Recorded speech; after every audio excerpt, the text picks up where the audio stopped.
Welcome to citizens pulse. నేను మీ రాజేష్.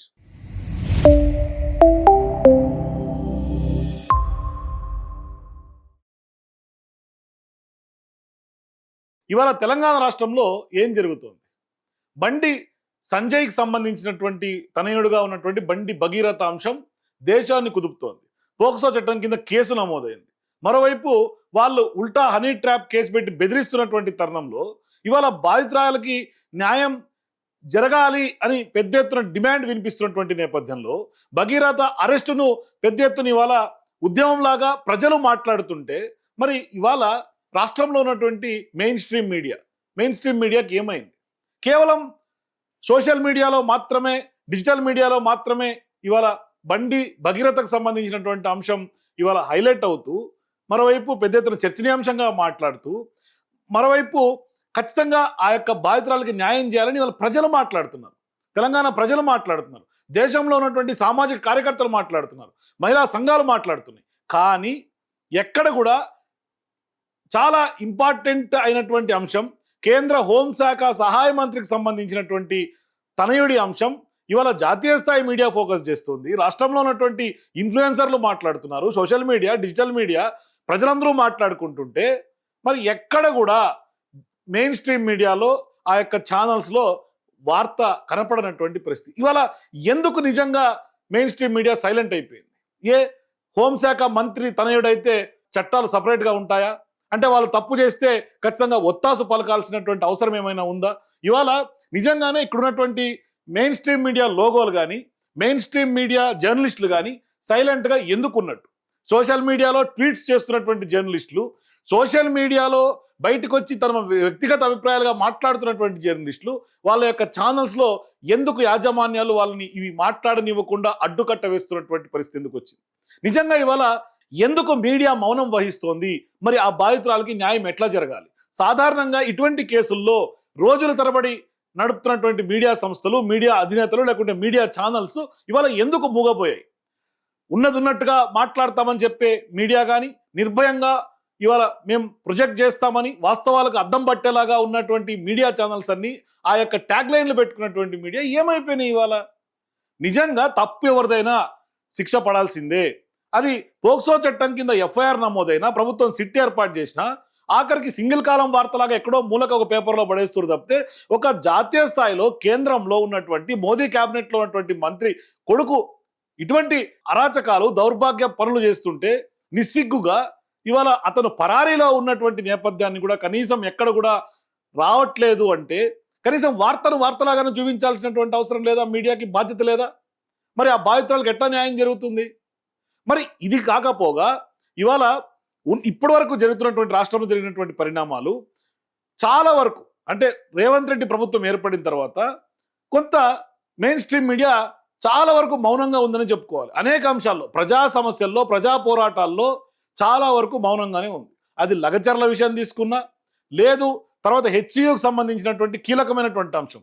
మరి ఏం భయపెట్టి ఇవాళ మీడియాని మౌనం చేస్తున్నారు? అంటే మ్యూట్ ఎందుకు నొక్కుతున్నారు మీడియాకి?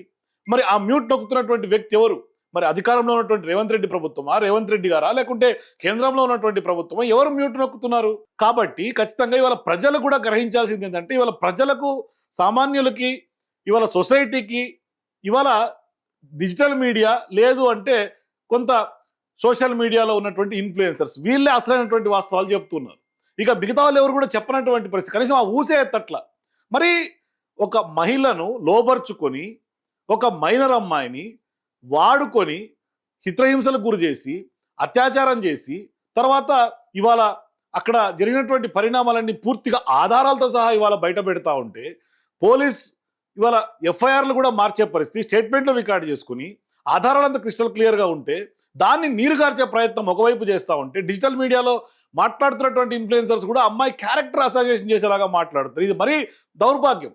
సరే, మీరు ఇష్యూని సపోర్ట్ చేయకపోతే సపోర్ట్ చేయకపోవచ్చు, కానీ దాన్ని కులాలకు, మతాలకు, లేదు అంటే ఇక ఇన్ఫ్లుయెన్సర్స్ కూడా మైనరా మేజరా అని మాట్లాడటం, ఇది ఎంతవరకు కరెక్ట్? ఒక మైనర్ అమ్మాయి కాబట్టే కదా పోస్కో చట్టం కింద ఆ యొక్క సెక్షన్లను ఇంప్లిమెంట్ చేసి కొంత దాన్ని ఇంప్లీట్ చేసి ఎఫ్ఐఆర్ నమోదు చేసింది. అది కాకుండా మీరు మైనరా మేజరా అని మీరు ఎట్లా డిసైడ్ చేసి బండి సంజయ్ గారికి ఒత్తాసు పలుకుతారు? ఇట్లా కొన్ని సందర్భాల్లో కొంతమంది ప్రముఖమైనటువంటి ఇన్ఫ్లుయెన్సర్స్ని కూడా ఇవాళ డబ్బులు ఇచ్చి మేనేజ్ చేసి వ్యవస్థలను మేనేజ్ చేసినట్టుగా ఇవాళ ఇన్ఫ్లుయెన్సర్స్నే మేనేజ్ చేస్తున్నారు. ఇన్ఫ్లుయెన్సర్స్ తోటి హనీ ట్రాప్ను హైలైట్ చేయించి హనీ ట్రాప్కు సంబంధించినటువంటి వార్తలు మీరు రాయిస్తున్నారు అంటే, హనీ ట్రాప్ వార్తలు రాయమని కొంతమంది జర్నలిస్టులు ఇన్ఫ్లుయెన్సర్స్ కూడా వార్తలు రాయాలని ఒత్తిడి తీసుకొస్తున్నారు అంటే, వాళ్ళు బయటకు వచ్చి మేము ఈ వార్తలు రాయం, మేము చేయమని చెప్తున్నటువంటి స్క్రీన్ షాట్లు కూడా ఇవాళ ప్రధానంగా సోషల్ మీడియాలో చక్కర్లు కొడతా ఉన్నాయి. వాళ్ళ ఆధారాలు చక్కర్లు కొడతా ఉన్నాయి, వీళ్ళు వేస్తున్నటువంటి ఎర్రలు చక్కర్లు కొడతా ఉంది. ఇదంతా జరుగుతూ ఉంటే మరి ఎట్లా న్యాయం జరుగుతుంది బాధితురాలకి? ఇవాళ కేసును ఎందుకు నీరు గారుస్తున్నట్టు ఇక్కడ చూసుకోవచ్చు. వెనకాల నేను కొంతమంది ఇన్ఫ్లుయెన్సర్స్ని పెట్టా. ఈ యొక్క ఇన్ఫ్లుయెన్సర్స్తో పాటుగా ఇంకా చాలా మంది, వీళ్ళైతే ఏకంగా అవేర్నెస్ వీడియో లాగా ఒక కేంద్ర మంత్రి కొడుకు మీద పోక్సో చట్టం నమోదైంది, మరి ఇది ఏంటి తప్ప పని, ఇద్దరు తండ్రి కొడుకుల మధ్య కాన్వర్జేషన్లో భాగంగా అది హనీ ట్రాపే చేశారు, భగీరథ్ని హనీ ట్రాప్ చేశారని వీళ్ళు ఒక కంక్లూజన్ తీసుకురావడం. అసలు ఇన్ఫ్లుయెన్సర్స్గా రీల్స్ చేస్తున్నటువంటి వాళ్ళందరూ కూడా ఇవాళ వార్తను వార్తలాగా రెండు వైపులా చెప్పాల్సినటువంటి అవసరం ఉంది. ఇది మీరు ఒక కంక్లూజన్కి ఎట్లా వస్తారు? మరి ఇట్లా చాలా మంది ఇన్ఫ్లుయెన్సర్, కొంతమంది అయితే మేజరా మైనర్ అని మాట్లాడుతున్నటువంటి పరిస్థితి. ఇది ఎంతవరకు కరెక్టు అంటే, ఇక కులాలను అడ్డుపెట్టి మతాలను అడ్డుపెట్టి ఆధారాలు స్పష్టంగా ఉన్నటువంటి నేపథ్యంలో ఇట్లా రీల్స్ చేసుకుంటా ఇది ఖచ్చితంగా కేసు నీరుగార్చే ప్రయత్నంలాగా కనిపిస్తుంది. ఇదంతా కూడా ఖచ్చితంగా కుట్రపూరితంగా జరుగుతుంది. అమ్మాయి యొక్క క్యారెక్టర్ అసోసియేషన్ జరుగుతుంది ఇక్కడ ఈ ముసుగులో. సో ఖచ్చితంగా ఇవాళ మెయిన్ స్ట్రీమ్ మీడియా ఎందుకు మౌనంగా ఉండిపోతున్నది అంతు చిక్కనటువంటి ప్రశ్న.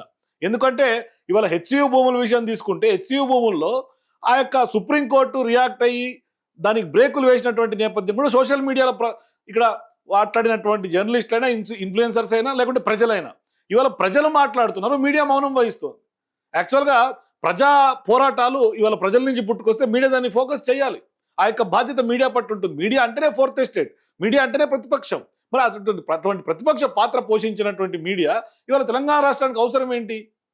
ఇది ఒకసారి ఆలోచన చేయాల్సినటువంటి అవసరం, చాలా సీరియస్గా డిస్కషన్ జరగాల్సినటువంటి అవసరం ఉంది. ఇదేదో నార్మల్ ఆషామాషి వ్యవహారం కాదు.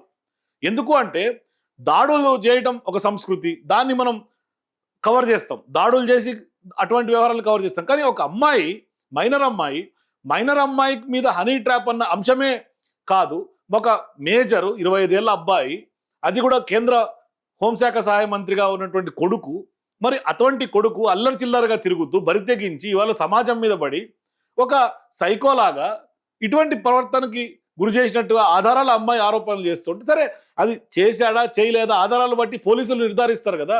కనీసం మీరు దాన్ని కూడా జడ్జి చేయడానికి మీరెవరు? అసలు వాస్తవం ఏంటో తెలియాల్సినటువంటి అవసరం ఉంది. ఇవాళ బండి సంజయ్ గారు కూడా ఎందుకు సైలెంట్ అయిపోతుంది వ్యవహారంలో? ఆయన స్పష్టంగా తన వాదన చెప్పాల్సినటువంటి అవసరం ఉంది. ఆయన పాత్ర కూడా ఉంది ఇందులో క్లియర్గా.